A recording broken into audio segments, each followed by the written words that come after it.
세찬 밤비가 레코드판에 지직거리는 소음처럼 렉싱턴 거리의 낡은 아스팔트 위로 쉴 새 없이 부딪혔다.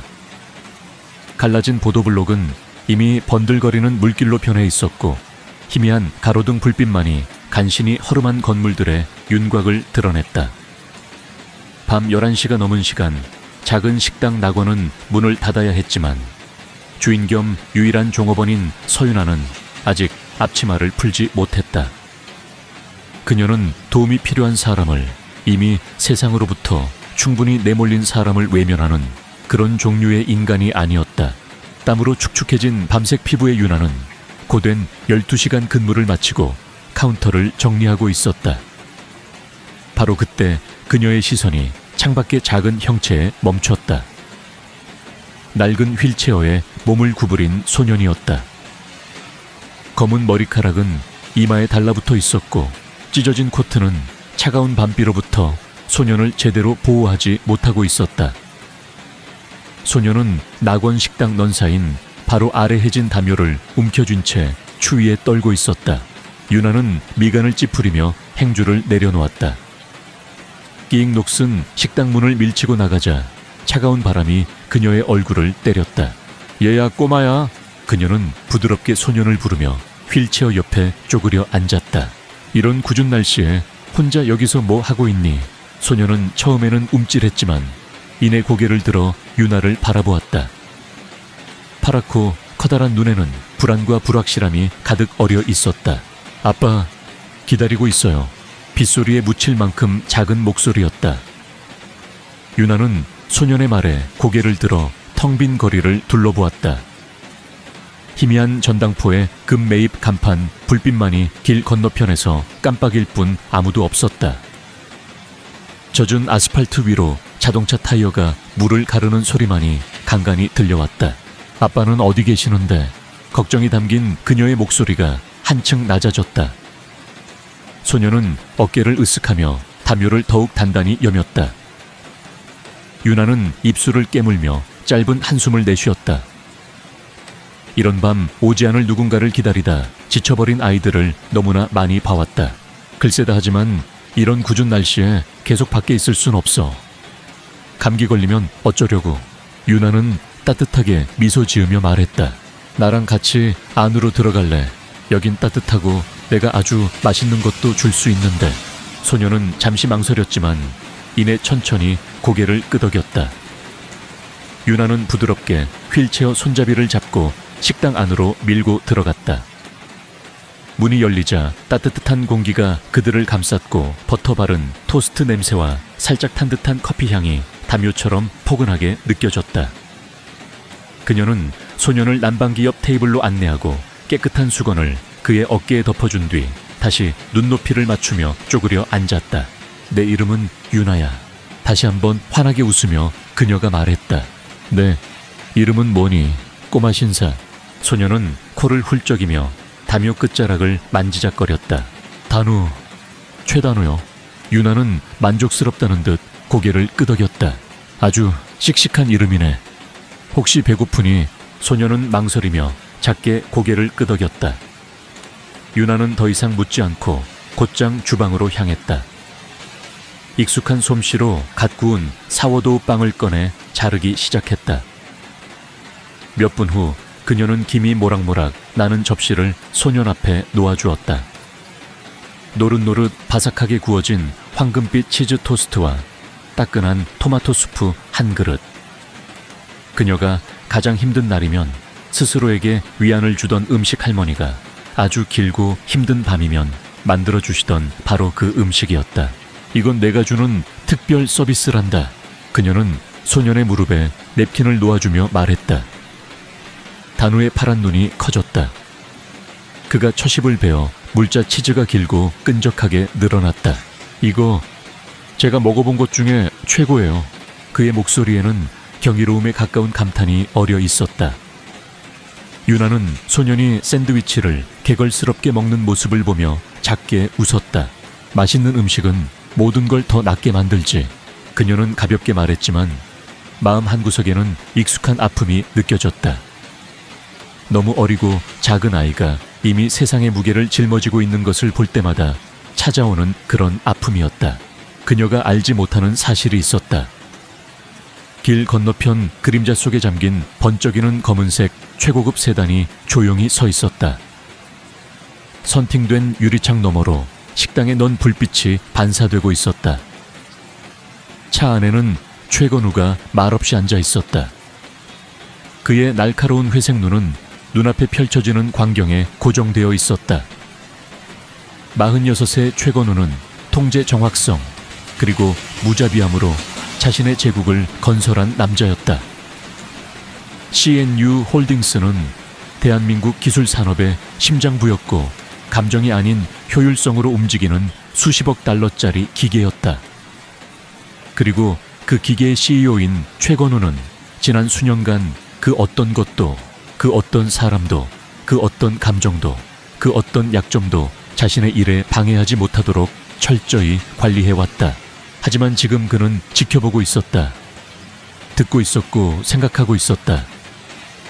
단우는 그의 아들이었고 저 여자 싸구려 앞치마를 두른 저 식당의 흑인 여종업원이 자신의 아들에게 공짜로 음식을 먹이고 있었다. 최건우의 턱이 단단해졌다. 일본 투자자들과의 긴급한 통화 때문에 조금 늦어졌고 단우에게 식당 앞에서 잠시만 기다리라고 말했었다. 이런 상황은 예상하지 못했다. 그는 휴대폰을 꺼내 빠르게 번호를 눌렀다. 노비서. 그의 비서가 전화를 받자 건우가 말했다. 지금 당장 렉싱턴 거리 낙원식당으로 와. 정장도 하이힐도 필요 없어. 20분 안에 도착하도록. 잠시 침묵이 흘렀다. 네, 대표님. 건우는 휴대폰을 더욱 꽉 쥐었다. 방금 내 아들에게 음식을 준 여자에 대해 알아낼 수 있는 모든 것을 알아내도록. 그리고 그 결과는 내일 아침까지 내 책상 위에 있어야 한다. 그는 전화를 끊었다. 식당 안에서는 단우가 밤새 처음으로 웃고 있었다. 식탁 아래로 다리를 흔들며 턱에는 수프 자국이 묻어 있었다. 유나가 냅킨으로 그것을 닦아주며 고개를 저었다. 이런 지저분한 먹보로 군응, 길 건너편에서 최건우는 알 수 없는 표정으로 그 모습을 지켜보았다. 그의 머릿속은 이미 빠르게 움직이고 있었다. 계산하고 있었다. 그는 친절을 믿지 않았다. 그는 빚을 믿었다. 그리고 그녀가 깨닫든 깨닫지 못하든 서윤아는 방금 그에게 빚을 진 것이었다. 유나는 앞침에 손을 닦으며 식당 창밖을 힐끗 보았다. 비는 여전히 세차게 내리며 유리창에 불규칙한 물줄기를 그리고 있었다. 단우는 샌드위치 마지막 조각을 먹고 있었다. 그의 손가락은 이제 따뜻해졌고 더 이상 떨리지 않았다. 그의 얼굴에서는 그 나이의 아이들이 가져서는 안 될 지친 긴장감과 경계심이 사라져 있었다. 유나는 작은 만족감을 느꼈다. 또 한 사람, 또 한순간의 친절. 그것으로 그녀에게는 충분했다. 그때 식당 문이 세차게 열렸다. 차가운 공기가 먼저 밀려 들어왔고 그 뒤를 이어 청바지에 후드티를 입은 한 여자가 들어섰다. 빗발엔 야구 모자 아래로 금발머리가 살짝 보였다. 그녀는 식당 분위기와 어울리지 않았다. 옷차림 때문이 아니라 그녀가 풍기는 분위기 때문이었다. 날카롭고 계산적이며 모든 것을 단 한 번의 눈짓으로 평가하는 듯한 태도. 유나는 이 업계에서 오래 일했기에 커피를 마시러 온 손님이 아니라는 것을 금방 알아차렸다. 여자의 시선은 즉시 단우에게 향했다. 그녀는 표정을 부드럽게 바꾸며 소년 옆에 쪼그려 앉았다. 꼬마야, 이제 갈 시간이야. 그녀는 가볍게 말했지만 어딘지 모르게 부자연스러운, 너무 매끄럽고 연습한 듯한 말투였다. 단우는 유나가 건네준 냅킨으로 입을 닦으며 미간을 찌푸렸다. 하지만 저 아직 우유 다 안 마셨는데요. 유나가 아직 이름을 모르는 그 여자 노아영은 능숙한 미소를 지으며 고개를 갸웃거렸다. 가져가면서 마셔도 된단다. 데리러 온 차가 기다리고 있어. 유나의 직감이 날카롭게 경고했다. 그녀는 너무나 많은 사람들이 무시당하고 지워지고 아무런 설명 없이 사라지는 것을 봐왔다. 자신 같은 사람이 질문해서는 안 되는 그런 순간들을 너무 많이 겪었다. 하지만 그녀는 항상 질문했다. 그녀는 팔짱을 끼고 여자를 찬찬히 뜯어보았다. 아이를 아세요? 여자의 미소는 흔들리지 않았지만 자세가 미묘하게 굳어졌다. 어깨가 살짝 긴장했고 아주 잠깐 망설임이 스쳤다. 네, 그럼요. 제가 이 아이 이모예요. 유나는 눈도 깜빡이지 않았다. 그녀는 단우에게로 고개를 돌렸다. 얘야, 그게 사실이니? 단우는 아주 잠깐 너무 길게 망설였다. 노아영의 턱이 살짝 굳어졌다. 유나는 망설임이 모든 것을 의미할 수 있는 세상에서 자랐다. 그녀는 두려움이 어떤 모습인지, 침묵 속에서 움직이는 권력이 어떤 일을 할 수 있는지 알고 있었다. 그리고 이 여자가 단우의 이모가 아니라는 것도 알았다. 그녀는 단우 옆에 쪼그려 앉아 불안한 눈빛에 아이와 시선을 맞췄다. 괜찮니? 아가야. 그녀의 목소리는 이제 방패처럼 부드러워졌다. 이 아줌마랑 같이 가고 싶어. 단우는 두 사람 사이를 번갈아 보았고 그의 작은 손가락은 냅킨을 꽉 쥐어 하얗게 변해 있었다. 아빠가 보낸 사람이에요. 가야 할 것 같아요. 그는 중얼거렸다. 유나는 움직이지 않았다.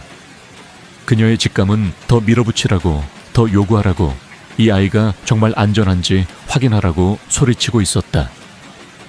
하지만 그녀는 이런 상황을 전에도 겪어봤다. 흑인 여자가 너무 강하게 밀어붙이고 너무 많은 질문을 하고 잘못된 종류의 관심을 받는 상황을. 그럼에도 불구하고 그녀는 아이를 빈손으로 보내지 않을 작정이었다. 그녀는 카운터로 걸어가 왁스페이퍼에 쌓인 초콜릿 칩 쿠키를 집어 단우의 손에 쥐어주었다. 길에서 먹으렴. 그녀가 말했다. 아이의 작은 손가락이 쿠키를 감쌌고 그날 밤 처음으로 아이가 활짝 웃었다. 고맙습니다, 유나 아줌마. 아줌마가 최고예요. 유나는 억지로 미소를 지었지만 가슴 한구석이 답답하게 죄어왔다. 그녀는 노아영이 단우를 휠체어에 태워 문으로 향하는 모습을 지켜보았다. 두 사람 사이에 조용한 긴장감은 칼로 벨 수 있을 만큼 팽팽했다. 그리고 빗속으로 나가기 직전 노아영이 뒤를 돌아보았다. 그녀는 아무 말도 하지 않았지만 그저 바라볼 뿐이었다. 유나는 그것이 경고임을 알아차렸다.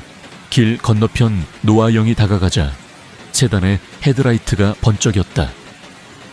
그녀가 노크하기도 전에 뒷문이 열렸고 최건우가 내렸다. 식당 넌 불빛에 그의 넓은 어깨가 드러났다. 단우가 뒷좌석에 안전하게 앉아 안전벨트를 매자마자 건우는 노아영에게 고개를 돌렸다. 어땠나? 노아영은 후드를 뒤로 젖히며 한숨을 내쉬었다. 날카로운 여자예요. 이모라는 이야기는 믿지 않았어요. 하마터면 정체가 드러날 뻔했고요. 건우의 표정은 변하지 않았지만 그는 물었다. 하지만 아이는 보냈더군. 선택의 여지가 없었으니까요. 노아영이 단호하게 말했다. 대표님도 아시잖아요. 흑인 여자가 소란을 피우면 곤란해지는 건 그 여자지 제가 아니니까요. 건우의 턱이 살짝 떨렸지만 그는 아무 말도 하지 않았다. 노아영은 팔짱을 꼈다. 다른 여자들과는 달라요. 건우는 이미 알고 있었다. 유나가 주저없이 빗속으로 뛰어들던 순간 그녀가 단우를 마치 중요한 사람처럼 귀찮은 존재가 아닌 것처럼 대하던 방식에서 그는 이미 알아차렸다. 그는 돈 때문에 아첨하고 조종하고 허리를 굽히는 사람들을 수없이 봐왔다. 하지만 그녀는 심지어 그 아이가 자기 아들이라는 사실조차 몰랐으면서도 아무런 대가 없이 도왔다. 그것이 그녀를 위험하게 만들었다. 그는 차 문을 열고 안으로 들어서며 낮은 목소리로 말했다. 그 여자에 대한 모든 것을 원한다. 이름, 주소, 배경. 모든 것을. 그는 안전벨트를 매고 정면을 응시했다. 내일 아침까지 내 책상 위에 있도록. 노아영은 아주 잠깐 너무 길게 망설였다. 대표님, 내일 아침까지. 그녀는 한숨을 내쉬고는 고개를 끄덕였다. 알겠습니다. 세단은 연석을 떠나 부드럽게 미끄러졌다. 식당은 백미러 속에서 점점 작아졌다. 하지만 최건우는 도시의 불빛이나 앞길의 교통 상황 따위는 생각하고 있지 않았다. 그는 서윤아라는 여자와 자신이 그녀에게 진 빚에 대해 생각하고 있었다. 그날 밤 서윤아는 빗물에 흠뻑 젖은 운동화를 현관에 벗어두고 작고 차가운 단칸방으로 들어섰다. 뼛속까지 스며드는 한기가 온몸을 떨게 했다. 낙원 식당에서 받은 얼마 되지 않는 팁은 주머니 속에서 가볍게 느껴졌다. 월세를 내고 나면 식료품을 사기에도 빠듯한 액수였다. 하지만 그녀의 마음을 무겁게 짓누르는 것은 돈 문제가 아니었다. 식당에서의 기묘한 만남, 그리고 마지막 순간 노아영이라는 여자가 던졌던 경고 어린 눈빛이 뇌리에서 떠나지 않았다. 유나는 오래전부터 혼자였다. 가족이라고 부를 만한 사람도 기댈 곳도 없었다. 이 험한 세상에서 그녀가 배운 것은 아무도 쉽게 믿어서는 안 된다는 것, 그리고 친절에는 대가가 따를 수도 있다는 냉혹한 현실이었다. 그녀는 뜨거운 물로 샤워를 하고 낡은 스웨터를 껴입었지만 마음속의 불안감은 쉬이 가시지 않았다. 그 아이 단우는 괜찮을까? 그 여자 노아영은 대체 누구였을까? 수많은 질문들이 그녀의 머릿속을 맴돌았다. 다음 날 아침 CNU 홀딩스 최건우 대표의 집무실. 노아영 비서는 밤새 조사한 서윤에 대한 보고서를 최건우의 책상 위에 올려놓았다. 서윤아 28. 고아로 자랐고 여러 식당에서 시간제 근무를 하며 생계를 이어왔습니다. 전과 기록이나 특별한 채무 관계는 없습니다. 주변 평판은 성실하고 친절하다는 의견이 대부분입니다. 특이사항으로는 몇 년 전 작은 봉사단체에서 꾸준히 활동했던 기록이 있습니다. 최건우는 보고서를 말없이 넘겨보았다. 그의 표정은 여전히 읽기 어려웠다. 서윤아라는 여자는 그가 평소 접하던 부류의 사람들과는 너무나도 달랐다. 그의 주변에는 언제나 무언가를 바라고 접근하는 사람들 뿐이었다. 하지만 그녀는 아무런 대가도 바라지 않고 자신의 아들에게 따뜻한 음식과 친절을 베풀었다. 그것이 그를 혼란스럽게 만들었다. 그는 빚지는 것을 싫어했고 특히 감정적인 빚은 더욱 그랬다. 이 여자, 뭔가 다른 점은 없었나? 네 대표님, 보고서에 있는 내용이 전부입니다. 아주 평범한 사람입니다. 평범하다고 최건우는 속으로 중얼거렸다. 어젯밤 식당에서 노아영을 대하던 그녀의 눈빛은 결코 평범하지 않았다. 상황을 정확히 꿰뚫어 보고 있었고 자신의 아들을 보호하려는 강한 의지마저 느껴졌다. 그는 보고서를 내려놓고 잠시 생각에 잠겼다. 그리고 이내 결정을 내린 듯 노아영에게 지시했다. 이 여자 서윤아의 집 주소를 알려주게. 내가 직접 만나봐야겠어. 대표님께서 직접이십니까? 그래. 그리고 오늘 오후 내 일정은 모두 비워두도록. 그날 오후 유나는 허름한 다세대 주택의 좁은 계단을 오르고 있었다. 장을 봐서 돌아오는 길이었다. 손에는 다음 주 생활비 걱정이 담긴 가벼운 봉투 몇 개가 들려 있었다. 현관문 앞에 다다랐을 때 그녀는 낯선 남자가 자신의 집 문 앞에 서 있는 것을 발견하고 걸음을 멈췄다. 키가 크고 다부진 체격, 값비싸 보이는 검은색 코트는 그가 이 누추한 동네와는 전혀 어울리지 않는 사람임을 말해주고 있었다. 그의 얼굴은 날카로웠고 차가운 회색 눈은 마치 모든 것을 꿰뚫어 보는 듯했다. 유나는 본능적으로 경계심을 느꼈다. 누구시죠? 남자는 천천히 고개를 돌려 유나를 바라보았다. 그의 시선은 냉정하고 무감정했지만 어딘지 모르게 그녀를 평가하고 있는 듯한 느낌을 주었다. 서윤아 씨 맞습니까? 그의 목소리는 낮고 차분했지만 그 안에 숨겨진 권위는 무시할 수 없는 것이었다. 그런데요, 무슨 일로 오셨죠? 유나는 봉투를 고쳐들며 물었다. 그녀는 이 남자가 어젯밤 단우를 데리러 왔던 노아영과 관련이 있을 것이라고 직감했다.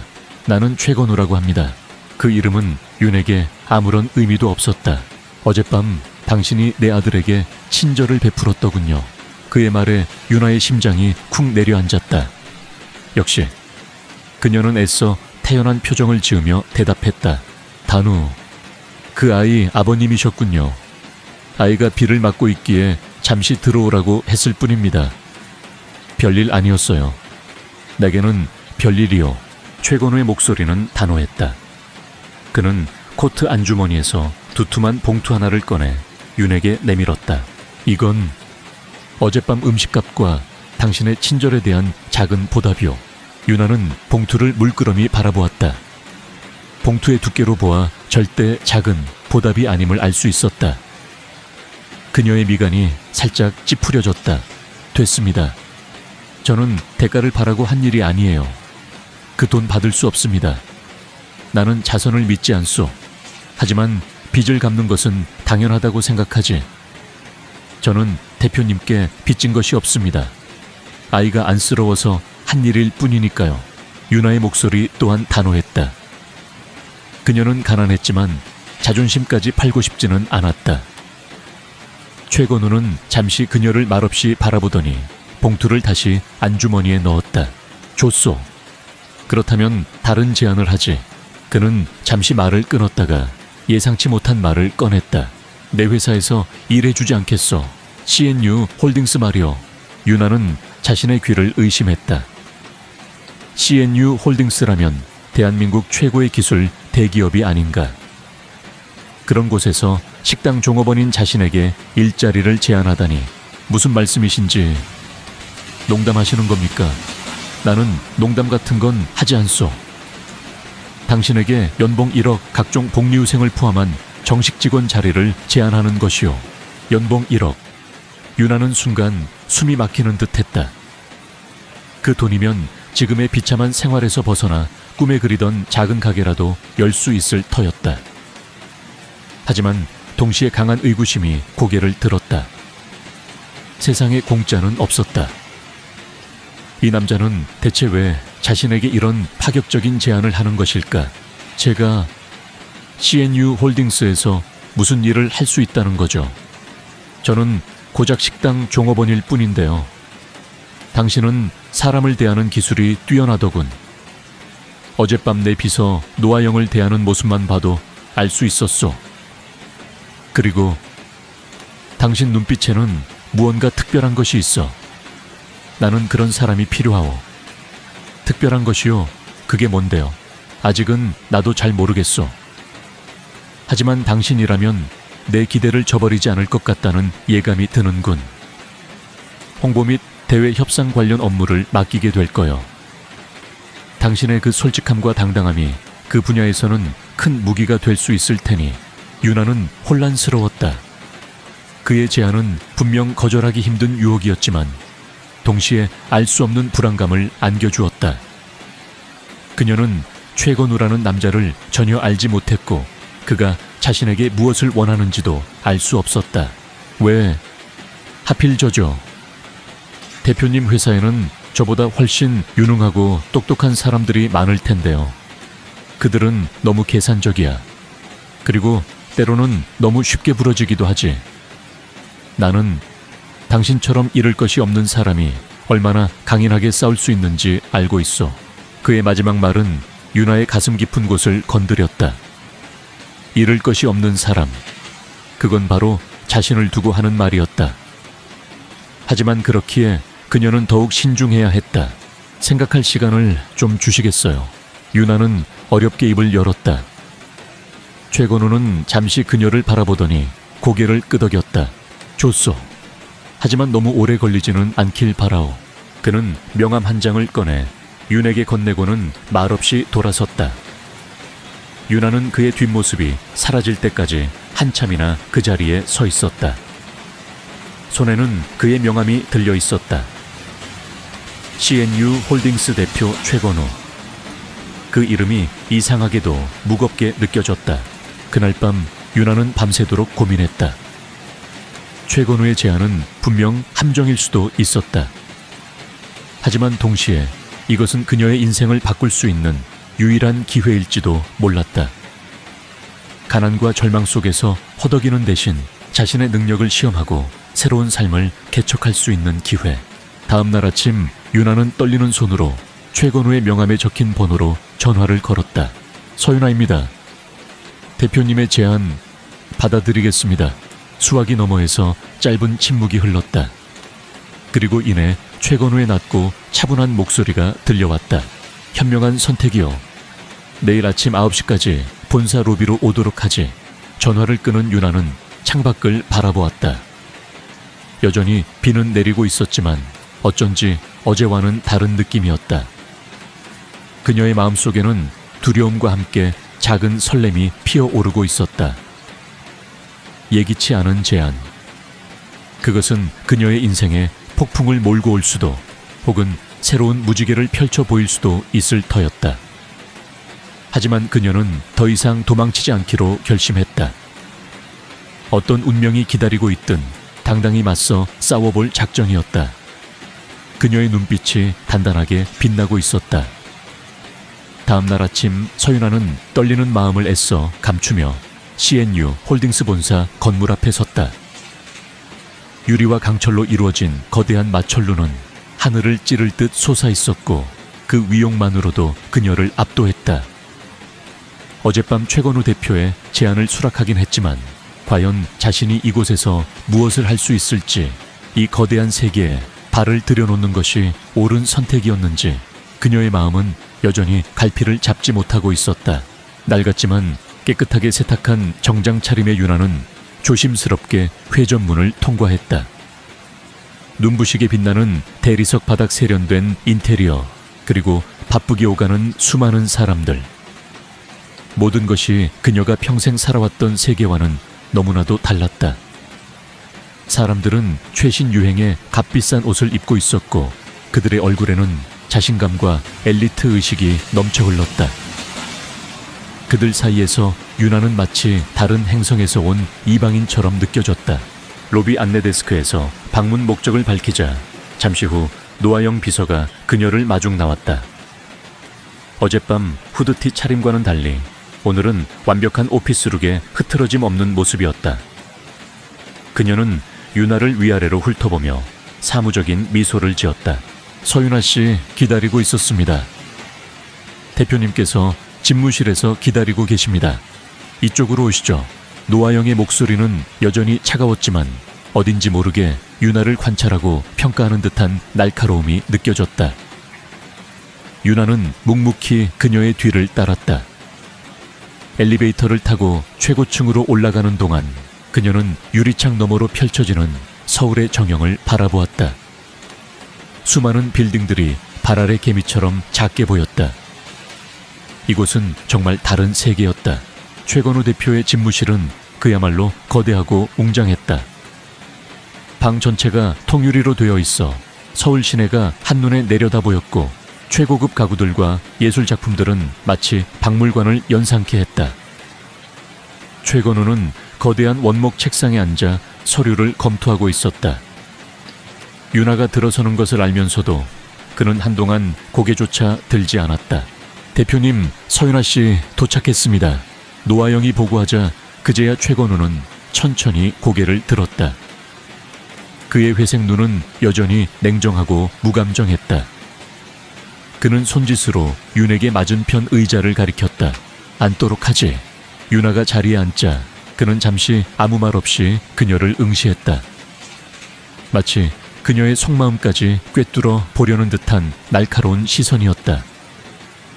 유나는 애써 그의 시선을 피하지 않고 마주 보았다. 2분 늦었군. 최건우가 마침내 입을 열었다. 그의 목소리에는 질책의 기미가 살짝 어려 있었다. 죄송합니다. 길이 막혀서. 핑계는 필요 없어. 이곳에서는 시간도 돈이고 약속은 생명이나 마찬가지니까. 명심하도록. 네, 대표님. 유나는 짧게 대답했다. 이곳이 얼마나 냉혹하고 살벌한 곳인지 다시 한번 실감하는 순간이었다. 노 비서 서윤아 씨에게 회사 규정 및 기본적인 업무 지침에 대해 간략하게 설명해 주도록. 그리고 오늘 오후 오리온 그룹과의 협상 미팅 자료를 준비해서 내 방으로 가져오게. 네, 대표님. 그렇게 하겠습니다. 노아영이 대답하고는 윤에게 가볍게 목례를 한 뒤 방을 나섰다. 집무실에는 다시 윤아와 최건우 단둘만 남았다. 어색한 침묵이 흘렀다. 서윤아 씨, 내가 왜 당신을 이곳으로 불렀다고 생각하나? 최건우가 다시 입을 열었다. 윤아는 잠시 생각하다가 솔직하게 대답했다. 솔직히 잘 모르겠습니다. 저는 대표님께서 기대하시는 만큼의 능력을 가지고 있지 않을지도 모릅니다. 나는 사람 보는 눈이 틀리지 않아. 당신에게는 내가 필요한 무언가가 있어. 그것이 무엇인지는 앞으로 당신 스스로 증명해야 할 테지만 그의 말은 여전히 수수께끼 같았다. 그는 윤에게 어떤 역할을 기대하는 것일까? 오늘부터 당신은 내 직속으로 일하게 될 거요. 주요 업무는 대외 협상 및 홍보 전략 수립이 될 것이고, 그리고 당신에게 맡길 첫 번째 임무는 바로 오리온 그룹과의 계약 협상이요. 오리온 그룹. 윤아도 익히 들어 알고 있는 대기업이었다. 그런 중요한 협상을 이제 막 입사한 자신에게 맡긴다니. 그녀는 다시 한번 자신의 귀를 의심했다. 대표님, 제가 그런 중책을 맡을 수 있을까요? 저는 이런 분야의 경험이 전혀 없습니다만. 경험은 쌓으면 되는 것이고 능력은 키우면 되는 것이요. 내가 당신에게 기대하는 것은 화려한 경력이나 현란한 기술이 아니야. 당신만이 가지고 있는 그 어떤 것, 바로 그것이 이 협상을 성공으로 이끌 수 있다고 믿기 때문이요. 최건우는 자리에서 일어나 창가로 다가가 서울 시내를 내려다보았다. 그의 뒷모습은 여전히 위압적이었지만 어딘지 모르게 고독해 보이기도 했다. 오리온 그룹은 현재 우리 CNU 홀딩스의 자회사 중 하나인 블루텍의 해외 공장 이전을 요구하고 있어. 표면적으로는 비용 절감과 효율성 증대를 내세우고 있지만 그 이면에는 수천 명의 블루텍 직원들을 해고하려는 검은 속셈이 숨겨져 있지. 나는 그것을 용납할 수 없어. 그의 목소리에는 차가운 분노가 담겨 있었다. 윤아는 그제야 그가 왜 자신에게 이토록 무모해 보이는 임무를 맡겼는지 어렴풋이 짐작할 수 있었다. 그는 오리온 그룹의 비인간적인 처사에 맞서 싸울 사람이 필요했던 것이고, 어쩌면 자신에게서 그 가능성을 보았던 것일지도 몰랐다. 하지만 대표님, 저는 그들을 설득할 만한 힘이나 배경이 없습니다. 제가 할 수 있는 일이 과연 있을까요? 당신은 사람의 마음을 읽는 능력이 뛰어나, 그리고 잃을 것이 없는 사람처럼 절박하게 싸울 줄도 알지. 그것이 바로 오리온 그룹의 탐욕스러운 늙은 여우들을 상대할 수 있는 당신의 무기가 될 거요. 그는 다시 윤아를 돌아보았다. 그의 눈빛은 여전히 냉정했지만 그 안에는 아주 희미한 기대감 같은 것이 서려 있었다. 미팅은 내일 오후 2시요. 그 전까지 관련 자료를 모두 검토하고 당신만의 전략을 세워보도록. 이것은 당신에게 주어진 첫 번째 시험이자 기회요. 실망시키지 않길 바라오. 최건우는 책상 위에 놓인 두툼한 자료 파일을 윤에게 건넸다. 윤아는 떨리는 손으로 그것을 받아들었다. 엄청난 무게감과 함께 알 수 없는 책임감이 그녀의 어깨를 짓눌렀다. 집무실을 나온 윤아는 마치 꿈을 꾼 듯 멍한 기분이었다. 노아영 비서는 그녀에게 작은 사무 공간을 안내해 주었고 산더미 같은 회사 규정집과 업무 매뉴얼을 건네주었다. 윤아는 정신을 차리고 자료들을 읽기 시작했지만 좀처럼 내용이 머릿속에 들어오지 않았다. 내가 정말 할 수 있을까? 이 거대한 세계에서 살아남을 수 있을까? 그녀의 마음속에는 두려움과 불안감이 파도처럼 밀려왔다. 하지만 동시에 알 수 없는 오기와 투지가 솟아오르는 것을 느꼈다. 최건우는 자신을 시험하고 있었다. 그리고 자신은 그 시험을 반드시 통과해야만 했다. 이것은 단순히 일자리를 얻는 것 이상의 의미였다. 자신의 가치를 증명하고 새로운 삶을 개척할 수 있는 절호의 기회였다. 윤아는 오리온그룹 관련 자료 파일을 펼쳤다. 빼곡하게 적힌 숫자들과 전문 용어들이 그녀를 압도했지만 그녀는 포기하지 않고 한자 한자 읽어나가기 시작했다. 밤이 깊어가는 줄도 모르고 그녀는 오직 자료 분석에만 몰두했다. 거인의 그림자 속으로 이제 막 첫 발을 내디딘 그녀. 그 앞에는 어떤 운명이 기다리고 있을지 아무도 알 수 없었지만 그녀는 이미 자신의 모든 것을 걸고 이 싸움에 임할 각오를 다지고 있었다. 그녀의 눈빛이 결연하게 빛나고 있었다. 다음날 오후 CNU 홀딩스 본사 최상층 회의실에는 무거운 침묵과 함께 팽팽한 긴장감이 감돌았다. 거대한 마호가니 테이블 한쪽에는 최건우 대표와 그의 옆자리에 서윤아가 앉아 있었고 맞은편에는 오리온그룹의 필립강 회장과 그의 임원진들이 자리하고 있었다. 필립강은 60이 넘어 보이는 백발의 노회한 사업가로 그의 얼굴에는 평생 갑의 위치에서 살아온 자의 오만함과 냉철함이 동시에 서려 있었다. 최건우는 약속대로 협상의 주도권을 윤에게 넘겼다. 그는 윤아가 과연 이 살얼음판 같은 협상장에서 어떤 모습을 보일지, 그리고 자신에게 숨겨진 어떤 잠재력을 드러낼지 날카로운 눈으로 지켜보고 있었다. 노아영 비서 역시 회의록 작성을 위해 배석했지만 그녀의 시선은 대부분 윤에게 향해 있었다. 과연 저 여자가 어제까지만 해도 평범한 식당 종업원이었던 저 여자가 이 엄청난 중압감을 이겨내고 거물 필립강을 상대할 수 있을까? 필립강은 윤아를 처음 보았을 때부터 노골적으로 무시하는 태도를 보였다. 그는 윤아의 존재 자체를 인정하지 않는다는 듯 오직 최건우에게만 시선을 고정한 채 말을 이어갔다. 최 대표, 우리가 블루텍 해외 이전을 제안한 것은 어디까지나 상호 이익을 위한 최선의 선택이요. 인건비 절감을 통해 제품 경쟁력을 높이고 이는 곧 양사의 수익 증대로 이어질 것이요. 감상적인 이유로 이 명백한 사실을 외면해서는 안 될 것이요.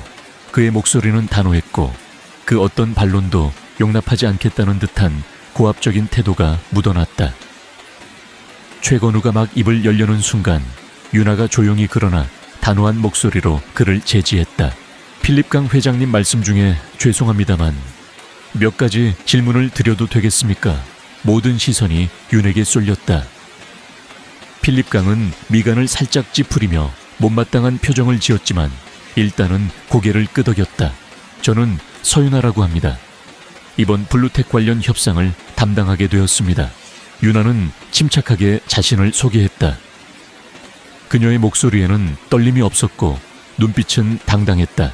회장님께서는 비용 절감과 효율성 증대를 말씀하셨습니다. 물론 기업에게 이익 추구는 중요한 목표입니다. 하지만 그 과정에서 수천 명의 블루텍 직원들이 하루아침에 일자리를 잃게 된다는 사실은 어떻게 생각하십니까? 그들은 단순한 비용이 아니라 한 가정의 가장이자 오랜 시간 블루텍의 성장에 헌신해 온 사람들입니다. 윤아의 말에 필립강의 표정이 싸늘하게 굳어졌다. 서윤아 씨라고 했나? 젊은 아가씨가 아직 세상 물정을 잘 모르는 모양인데 기업 경영은 자선 사업이 아니오. 냉정한 현실 인식이 필요하다는 말이오. 물론입니다, 회장님. 하지만 저는 기업의 진정한 경쟁력은 단순히 숫자로만 평가될 수 없다고 생각합니다. 숙련된 노동력 그들이 가진 기술과 경험, 그리고 회사에 대한 충성심. 이런 무형의 자산들을 단기적인 비용 절감을 위해 쉽게 내버리는 것이 과연 장기적으로 기업의 이득이 될까요? 윤아는 미리 준비한 자료들을 테이블 위에 펼쳐 놓았다. 그 안에는 블루텍 직원들의 평균 근속 연수, 기술 숙련도, 그리고 그들이 지역 사회에 미치는 경제적 파급 효과 등이 상세하게 분석되어 있었다. 여기 이 자료를 봐주십시오. 블루텍 직원들은 평균 15년 이상 근무한 베테랑들입니다. 그들이 가진 노하우는 단기간에 해외에서 값싼 노동력으로 대체될 수 있는 것이 아닙니다. 만약 해외 공장으로 이전한다면 새로운 인력을 교육하고 기술을 이전하는데 막대한 시간과 비용이 추가로 소요될 것입니다. 또한 대규모 해고로 인한 사회적 비난과 브랜드 이미지 손실은 어떻게 감당하시겠습니까? 그것은 숫자로 환산할 수 없는 엄청난 손실입니다. 그녀의 논리는 정연했고 목소리에는 힘이 실려 있었다. 필립 강과 그의 임원들은 예상치 못한 방역에 잠시 할 말을 잃은 듯했다. 그들은 유나가 단순히 감정에 호소할 것이라고 예상했지만 그녀는 철저한 데이터와 논리로 그들의 주장을 반박하고 있었다. 최건우는 그런 유나의 모습을 흥미로운 눈빛으로 바라보았다. 그녀는 마치 오랜 경험을 가진 베테랑 협상가처럼 노련하게 상황을 주도하고 있었다. 그가 윤에게서 보았던 특별한 무언가가 바로 이것이었을까? 서윤아 씨, 당신의 열정은 높이 사지만 현실은 그리 간단하지 않소. 국제 경쟁은 점점 더 치열해지고 있고 우리는 살아남기 위해 변화해야만 하오. 필립 강이 다시 방역에 나섰지만 그의 목소리는 아까보다 한풀 꺾여 있었다. 변화는 당연히 필요합니다. 하지만 그 변화가 반드시 누군가의 희생을 담보로 이루어져야 하는 것은 아니라고 생각합니다. 저는 블루텍의 현재 인력과 기술력을 바탕으로 생산성을 향상시키고 새로운 고부가 가치 제품을 개발하는 방향으로 혁신하는 것이 더 현명한 선택이라고 믿습니다. CNU 홀딩스는 이를 위해 필요한 모든 투자와 지원을 아끼지 않을 준비가 되어 있습니다. 유나는 단호하게 말했다.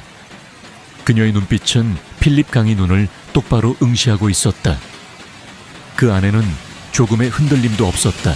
우리는 단순한 하청업체가 아니라 동등한 파트너로서 함께 성장하기를 바랍니다. 단기적인 이익보다는 장기적인 신뢰와 협력을 통해 더 큰 가치를 창출할 수 있다고 믿습니다. 회장님께서는 어떻게 생각하십니까?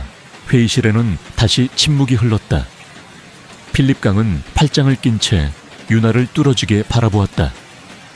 그의 머릿속은 복잡하게 돌아가고 있는 듯했다. 그는 수많은 협상을 경험했지만 오늘처럼 당황스러운 경우는 처음이었다. 저 젊은 여자는 대체 누구일까?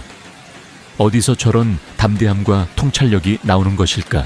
한참의 시간이 흐른 후 필립 강이 마침내 입을 열었다. 서윤아 씨, 당신의 제안 상당히 인상적이군. 솔직히 말해서 나는 당신 같은 젊은 친구에게 이 정도로 설득당할 줄은 몰랐어. 그의 목소리에는 놀라움과 함께 약간의 존중심마저 느껴졌다. 오늘 당장 결론을 내릴 수는 없겠지만 당신의 의견을 충분히 검토해보겠어. 그리고 우리 실무진들과 함께 블루텍의 혁신 방안에 대해 좀 더 구체적으로 논의할 자리를 마련하도록 하지. 이것은 사실상 협상의 흐름이 바뀌었음을 의미하는 것이었다. 유나는 속으로 안도의 한숨을 내쉬었지만 겉으로는 침착함을 유지했다. 감사합니다, 회장님. 저희 역시 긍정적인 결과를 기대하겠습니다. 미팅이 끝난 후 필립 강은 최건우에게 다가와 악수를 청하며 낮은 목소리로 말했다. 최 대표, 정말 대단한 인재를 두셨군. 저런 젊은이라면 CNU 홀딩스의 미래는 아주 밝을 것 같소. 최건우는 희미하게 미소 지으며 대답했다. 나 역시 그렇게 생각합니다, 회장님. 필립 강과 그의 임원들이 떠나자 회의실에는 다시 최건우와 유나 그리고 노아영만 남았다. 최건우는 아무 말 없이 유나를 바라보았다. 그의 눈빛은 그 어느 때보다 깊고 복잡했다. 놀라움, 감탄, 그리고 알 수 없는 끌림. 오늘 정말 잘해주었소, 서윤아 씨. 마침내 그가 입을 열었다. 그의 목소리에는 진심 어린 칭찬이 담겨 있었다. 과찬이십니다, 대표님. 아직 갈 길이 멉니다. 유나는 겸손하게 대답했지만 그녀의 얼굴에는 작은 성취감과 자신감이 피어오르고 있었다. 그녀는 해낸 것이었다. 거대한 장벽처럼 느껴졌던 필립 강을 상대로 자신의 논리와 진심으로 변화를 만들어낸 것이었다.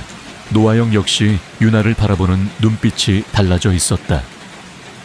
처음에는 그저 대표의 변덕으로 들어온 낙하산 정도로 생각했지만 오늘 그녀가 보여준 능력은 그런 편견을 완전히 깨부수기에 충분했다. 최건우는 자리에서 일어나 윤에게 다가왔다. 그리고는 예기치 않게 그녀의 어깨를 가볍게 두드렸다. 당신은 내가 생각했던 것 이상이군. 앞으로가 더욱 기대되는군, 서윤아 씨. 그의 말과 행동에는 이전에는 볼 수 없었던 따뜻함과 신뢰가 묻어 있었다. 윤아는 그의 갑작스러운 변화에 살짝 당황했지만 싫지 않았다. 오히려 그녀의 마음속 깊은 곳에서 무언가 간질거리는 감정이 피어오르는 것을 느꼈다. 협상의 기술. 그것은 단순히 말을 잘하는 능력이나 뛰어난 논리만으로는 부족했다. 상대방의 마음을 읽고 진심으로 소통하며 공동의 이익을 찾아나가는 지혜. 오늘 윤아는 그것을 본능적으로 해냈고 최건우는 그 가능성을 정확히 꿰뚫어 본 것이었다. 두 사람의 관계는 이제 새로운 국면을 맞이하고 있었다. 그리고 그것은 CNU 홀딩스 더 나아가 윤아 자신의 운명까지도 바꾸어 놓을 거대한 변화의 시작일지도 몰랐다. 오리온 그룹과의 협상에서 예상외의 성과를 거둔 이후 서윤아는 CNU 홀딩스 내에서 조금씩 자신의 존재감을 드러내기 시작했다. 그녀의 날카로운 분석력과 당찬 태도는 일부 임원들에게는 불편함을 안겨주었지만 동시에 많은 젊은 직원들에게는 신선한 자극과 영감을 주었다. 최건우 대표 역시 그녀에게 더욱 중요한 프로젝트들을 맡기며 신뢰를 표현했고 두 사람 사이에는 이전과는 다른 미묘한 기류가 흐르기 시작했다. 윤아는 더 이상 최건우를 단순한 고용주나 단우 아빠로만 여기지 않게 되었고 그 역시 윤아를 단순한 직원이나 흥미로운 여자 이상으로 생각하게 된 듯했다. 하지만 평화는 오래가지 않았다. CNU 홀딩스가 야심차게 추진 중이던 차세대 반도체 기술 개발 프로젝트의 핵심 정보가 경쟁사로 유출되는 엄청난 사건이 터진 것이었다. 이 정보 유출로 인해 CNU 홀딩스는 막대한 금전적 손실뿐만 아니라 향후 몇 년간의 기술, 로드맵까지 위협받는 심각한 위기에 처했다. 회사 전체가 발칵 뒤집혔고 내부 정보 유출자에 대한 수사가 긴급하게 시작되었다. 그리고 며칠 후 모든 증거는 믿을 수 없게도 서윤아를 가리키고 있었다. 누군가 그녀의 개인 이메일 계정을 이용해 기밀 문서를 외부로 전송한 기록이 발견되었고 그녀의 사무실 컴퓨터에서는 해당 파일을 열어본 흔적까지 나왔다. 너무나도 완벽하게 조작된 증거들이었지만 윤아는 순식간에 내부 정보 유출자라는 누명을 쓰고 궁지에 몰렸다. 서윤아 씨, 이게 대체 어떻게 된 일입니까? 당신을 믿고 중책을 맡겼던 내가 얼마나 어리석었는지. 긴급 이사회에서 한 이사가 윤아를 향해 고함을 질렀다. 다른 이사들 역시 싸늘한 눈빛으로 그녀를 쏘아보았다. 그들은 처음부터 윤아의 갑작스러운 등장을 탐탁지 않게 여겼고 이번 사건을 빌미로 그녀를 회사에서 몰아내려 하고 있었다. 윤아는 억울함과 분노로 온몸이 떨렸지만 애써 침착함을 유지하려 했다. 저는 결백합니다. 누군가 저를 함정에 빠뜨리려는 것입니다. 제게 시간을 주시면 반드시 제 무죄를 증명해 보이겠습니다. 무죄를 증명하겠다고 이미 모든 증거가 당신을 가리키고 있는데 뭘 어떻게 증명하겠다는 거요? 이사들은 그녀의 말을 믿으려 하지 않았다. 그때 회의 내내 침묵을 지키고 있던 최건우가 자리에서 일어났다. 그의 얼굴은 그늘이 드리워져 있었고 표정은 읽을 수 없었다. 서윤아 씨의 말대로 아직 모든 것이 명확하게 밝혀진 것은 아니오. 섣부른 판단은 금물이오. 일단 서윤아 씨는 모든 업무에서 배제하고 자체 조사팀을 꾸려 이번 사건의 진상을 철저히 파헤치도록 하겠소. 결과가 나올 때까지 모두들 언행에 신중을 기해 주시기 바라오. 최건우의 단호한 말에 이사들은 더 이상 아무 말도 하지 못했다. 하지만 그의 결정이 윤아를 보호하려는 것인지 아니면 더 확실한 증거를 찾아내려는 것인지 그 의중을 파악하기는 어려웠다. 집무실로 돌아온 최건우는 깊은 고뇌에 빠졌다. 그는 정말로 윤아가 그런 짓을 저질렀다고는 믿고 싶지 않았다. 하지만 명백한 증거들은 그녀를 범인으로 지목하고 있었다. 만약 그녀가 정말 배신자라면 자신은 또다시 믿었던 사람에게 크나큰 상처를 받게 되는 것이었다. 그는 유나를 향한 복잡한 감정 속에서 갈피를 잡지 못하고 괴로워했다. 유나 역시 절망적인 상황에 놓여 있었다. 모든 사람이 자신을 의심하고 있었고 아무도 그녀의 말을 믿어주려 하지 않았다. 그녀는 자신이 정교하게 짜인 함정에 빠졌음을 직감했지만 누가 왜 이런 짓을 벌였는지 짐작조차 할 수 없었다. 바로 그때 노아영 비서가 조용히 유나의 사무실을 찾아왔다. 그녀는 평소의 차가운 표정과는 달리 어딘지 모르게 불안하고 망설이는 듯한 모습이었다. 서윤아 씨, 잠깐 드릴 말씀이 있습니다. 노 비서님, 무슨 일이시죠? 노아영은 주변을 살핀 뒤 낮은 목소리로 말했다. 이번 정보 유출 사건, 아무래도 이상한 점이 한두 가지가 아닙니다. 서윤아 씨가 범인이라고 하기에는 너무나 허술하고 자기적인 증거들이 많아요. 마치 누군가가 일부러 서윤아 씨에게 죄를 뒤집어 씌우려는 것처럼 보입니다. 유나는 놀란 눈으로 노아영을 바라보았다. 그녀가 자신을 믿어줄 것이라고는 전혀 예상하지 못했기 때문이었다. 혹시 지피는 사람이라도 있습니까? 아직 확실하지는 않지만 에릭 조 상무가 이번 프로젝트에서 계속 서윤아 씨와 의견 충돌을 빚었고 대표님의 신임을 받는 당신을 상당히 질투하고 있었다는 소문이 있습니다. 그리고 최근 그의 자금 흐름이 석연치 않다는 보고도 있고요. 에릭 조 상무, 그는 CNU 홀딩스의 창립 멤버 중 한 명으로 오랫동안 회사에 헌신해 온 인물이었다. 하지만 동시에 그는 야심이 크고 권모술수에 능하다는 평판도 가지고 있었다. 만약 그가 범인이라면 이번 사건은 단순한 정보 유출이 아니라 회사 내부의 권력 다툼과 관련된 더 큰 음모의 일부일 수도 있었다. 노 비서님, 혹시 저를 도와주실 수 있겠습니까? 저는 정말 결백합니다. 이대로 모든 것을 뒤집어 쓸 수는 없어요. 유나는 간절한 눈빛으로 노아영에게 호소했다.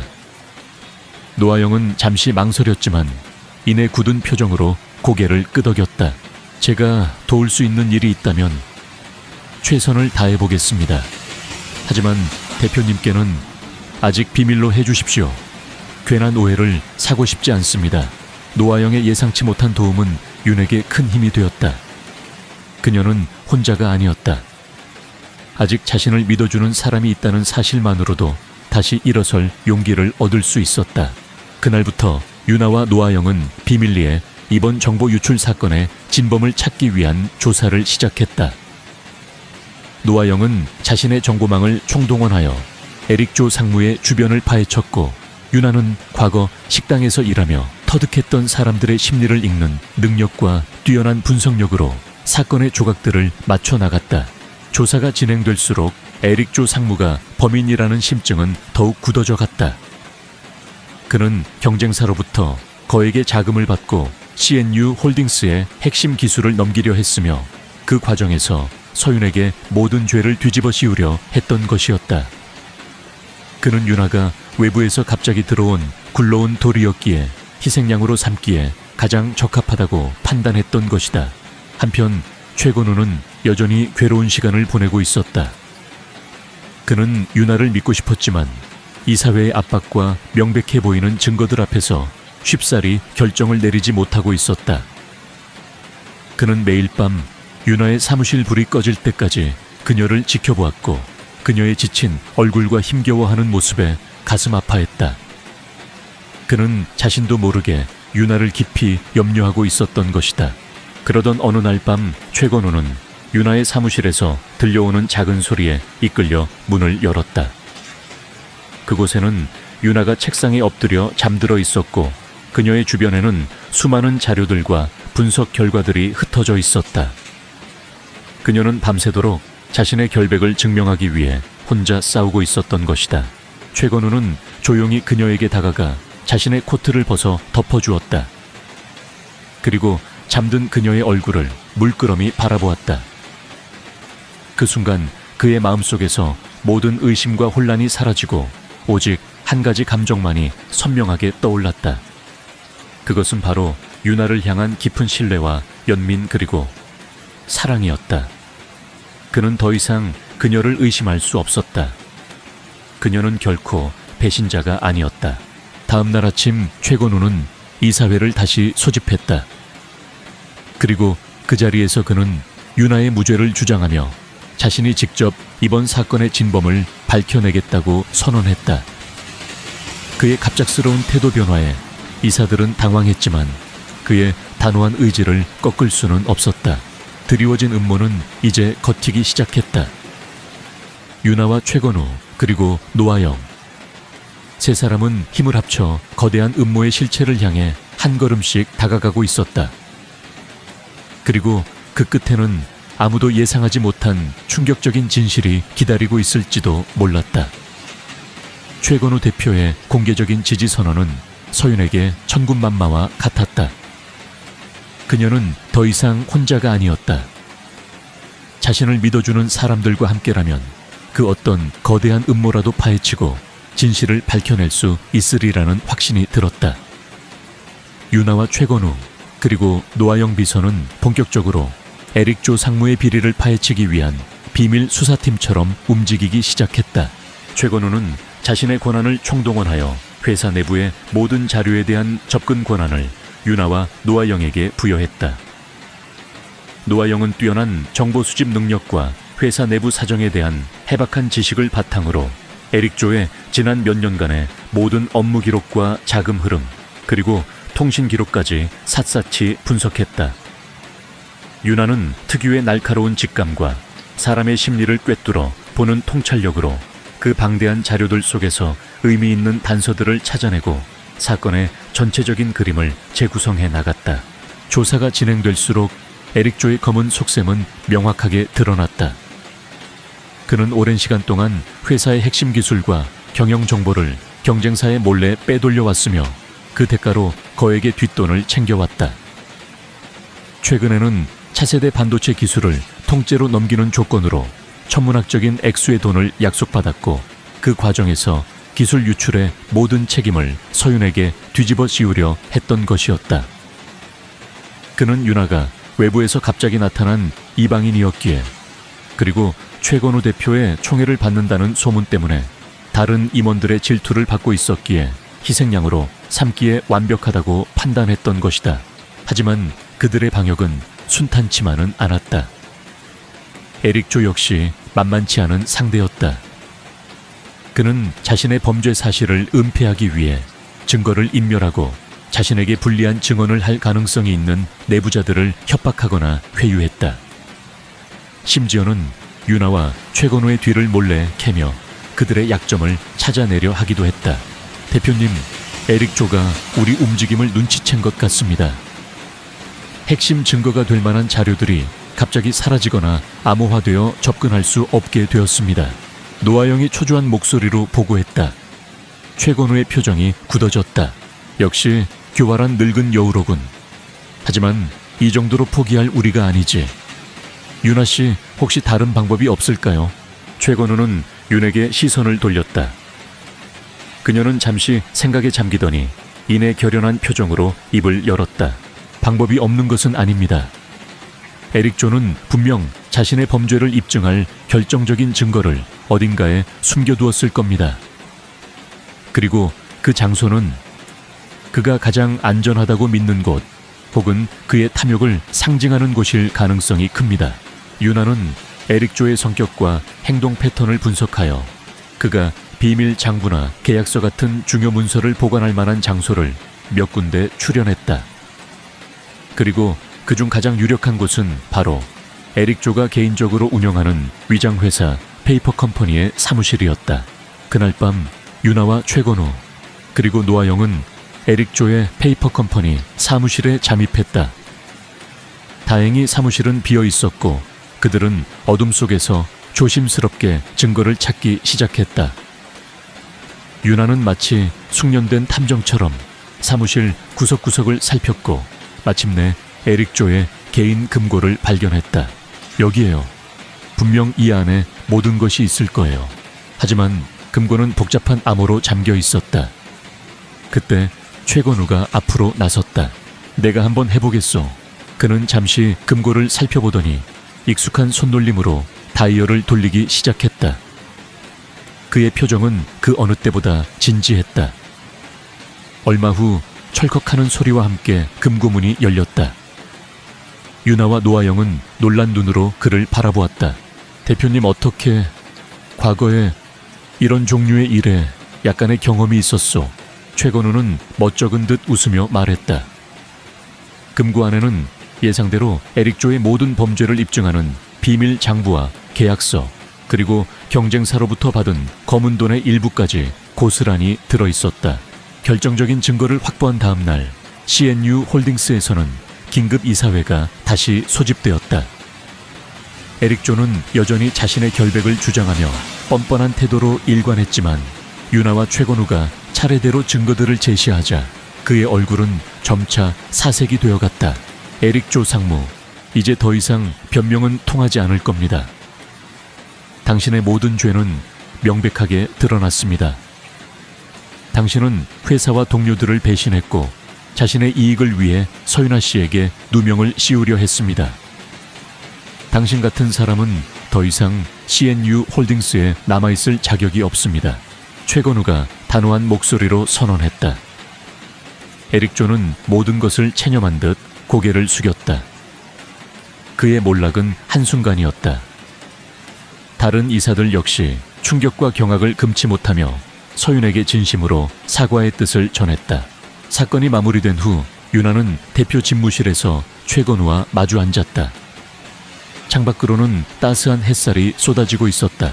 유나 씨, 이번 일 정말 수고 많았소.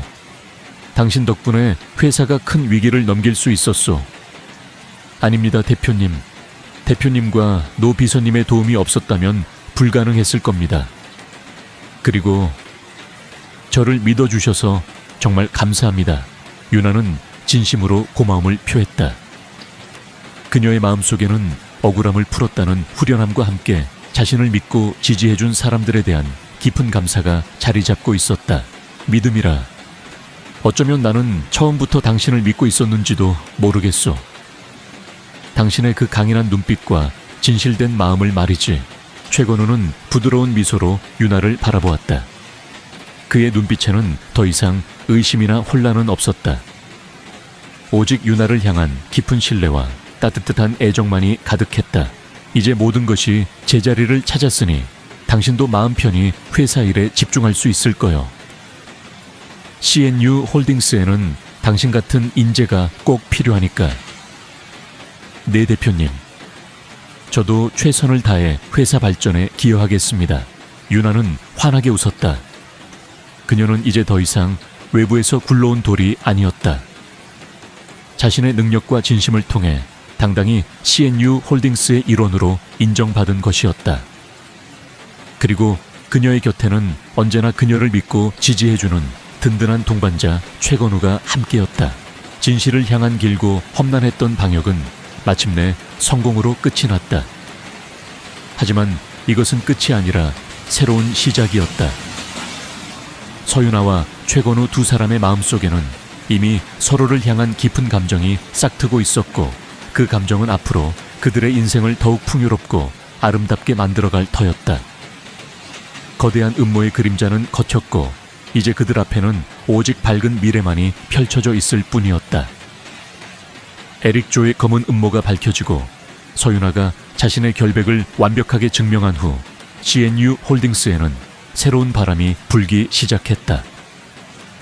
서윤아는 그 사건을 계기로 오히려 회사 내에서 확고한 신뢰와 인정을 받게 되었고 최건우 대표의 가장 핵심적인 파트너로 자리매김했다. 그녀의 통찰력과 인간미 넘치는 리더십은 경직되어 있던 조직 문화에 신선한 활력을 불어넣었고 직원들은 그녀를 진심으로 따르기 시작했다. 몇 년의 시간이 흐르는 동안 서윤아는 CNU 홀딩스의 기업 전략 부사장이라는 중책을 맡아 회사의 성장을 이끌었다. 그녀는 단순히 이익만을 추구하는 것이 아니라 기업의 사회적 책임을 강조하며 윤리 경영을 실천했다. 그녀의 주도로 CNU 홀딩스는 낙후된 지역 사회에 대한 투자와 지원을 확대했고 소외계층을 위한 일자리 창출 프로그램과 친환경 기술 개발에도 앞장섰다. 그녀의 노력은 CNU 홀딩스를 단순한 기술 대기업을 넘어 사회적으로 존경받는 기업으로 변화시키는 데 크게 기여했다. 최건우 대표 역시 서윤아와 함께하면서 많은 변화를 겪었다. 과거의 냉철하고 계산적인 모습은 여전했지만 그의 내면에는 따뜻한 인간미와 세상에 대한 깊은 공감 능력이 자리 잡게 되었다. 그는 윤아의 가장 든든한 지지자이자 사랑하는 연인이었고 두 사람은 일과 가정 모든 면에서 완벽한 호흡을 자랑하는 파트너였다. 그들의 관계는 재계의 많은 이들에게 귀감이 되었고 사람들은 그들을 세기의 커플이라 부르며 축복했다. 최단우는 아버지 최건우와 새로운 어머니가 된 서윤아의 따뜻한 사랑 속에서 밝고 건강한 청소년으로 성장했다. 과거의 아픔은 희미한 기억으로 남았지만 윤아의 헌신적인 보살핌 덕분에 그는 세상에 대한 긍정적인 시각과 따뜻한 마음을 가진 아이로 자랄 수 있었다. 윤아는 단우에게 단순한 새어머니가 아니라 인생의 가장 친한 친구이자 멘토와 같은 존재였다. 어느 화창한 봄날 서울 근교의 한적한 곳에서는 특별한 행사가 열리고 있었다. 바로 서윤아와 최건우가 사재를 털어 설립한 윤건재단의 첫 번째 장학금 수여식이었다. 재단은 경제적으로 어려운 환경 속에서도 꿈을 잃지 않고 학업에 정진하는 청소년들을 지원하기 위해 만들어졌으며 오늘 그 첫 결실을 보는 날이었다. 단상에 선 윤아는 감격에 찬 목소리로 연설을 시작했다. 저는 과거 아주 작은 식당에서 하루하루 힘겹게 살아가던 시절이 있었습니다. 그때 저는 세상의 차가움과 절망 속에서 작은 친절 하나가 얼마나 큰 위로와 희망이 될 수 있는지를 깨달았습니다. 오늘 이 자리에 모인 젊은 학생 여러분, 여러분의 꿈을 향한 열정과 노력을 진심으로 응원합니다. 윤건재단은 여러분이 그 꿈을 펼치는데 작은 디딤돌이 될 수 있도록 최선을 다할 것입니다. 기억하십시오. 여러분 한 사람 한 사람이 바로 우리 사회의 빛나는 미래입니다. 그녀의 진심 어린 연설에 많은 사람들이 뜨거운 박수를 보냈다. 객석 맨 앞자리에 앉아있던 최건우는 자랑스러운 눈빛으로 아내를 바라보았고 훌쩍 자란 단우 역시 윤아를 향해 환한 미소를 보내고 있었다. 노아영 비서는 이제 CNU 홀딩스의 핵심 임원이자 윤건재단의 이사로서 윤아의 곁을 든든하게 지키고 있었다. 장학금 수여식이 끝난 후 윤아와 건우 그리고 단우는 재단에서 운영하는 작은 카페테라스에 앉아 담소를 나누었다. 햇살은 따스했고 바람은 향긋한 꽃 내음을 실어왔다. 엄마, 오늘 정말 멋있었어요. 저도 나중에 커서 엄마처럼 다른 사람들을 돕는 사람이 될 거예요. 단우가 진심으로 말했다. 윤아는 그런 아들의 머리를 부드럽게 쓰다듬어 주었다. 우리 아들 벌써 그렇게 다 컸구나. 엄마는 네가 어떤 꿈을 꾸든 항상 응원할 거야. 나도 마찬가지란다 아들아. 그리고 윤아 씨, 오늘 당신은 세상 그 누구보다 아름다웠어. 건우가 윤아의 손을 잡으며 따뜻하게 말했다. 그의 눈빛에는 변함없는 사랑과 존경이 담겨 있었다. 고마워요 두 사람. 당신들이 있어서 내가 여기까지 올 수 있었어요. 윤아는 진심으로 행복했다. 과거의 아픔과 시련은 이제 그녀에게 더 이상 상처가 아니었다. 그것은 오히려 그녀를 더욱 강하고 현명하게 만들었고 진정한 행복의 의미를 깨닫게 해준 소중한 경험이었다. 해가 저물 무렵 세 사람은 나란히 손을 잡고 집으로 향했다. 그들의 발걸음은 가벼웠고 마음은 평화로웠다. 윤아는 문득 몇 년 전 비 내리던 밤 낙원식당에서 단우를 처음 만났던 날을 떠올렸다. 그때의 작은 친절이 이렇게 엄청난 변화와 행복을 가져다 줄 것이라고는 상상조차 하지 못했다. 어쩌면 인생이란 그런 것인지도 몰랐다. 예기치 않은 순간에 찾아오는 작은 인연과 선택들이 모여 거대한 운명의 강물을 이루고 그 강물은 때로는 거친 폭풍우를 만나기도 하지만 결국에는 넓고 평화로운 바다에 이르게 되는 것. 서윤아와 최건우, 그리고 최단우. 그들은 이제 함께 새로운 지평을 향해 나아가고 있었다. 그들의 미래는 예측할 수 없지만 서로를 향한 깊은 사랑과 믿음이 있는 한 그 어떤 어려움도 이겨내고 함께 아름다운 그림을 그려나갈 수 있으리라는 것을 그들은 알고 있었다. 그리고 그 그림의 제목은 분명 행복일 터였다. 밤하늘의 별들처럼 그들의 사랑과 이야기는 영원히 빛날 것이었다. 서윤아가 모든 시련을 극복하고 최건우, 최단우와 함께 행복한 가정을 이루며 사회에 선한 영향력을 펼치는 아름다운 결말로 마무리했습니다. 이 이야기가 유튜브 채널 시청자분들께 따뜻한 감동과 희망을 전해줄 수 있기를 바랍니다. 영상이 재미있었다면 좋아요와 구독 부탁드려요.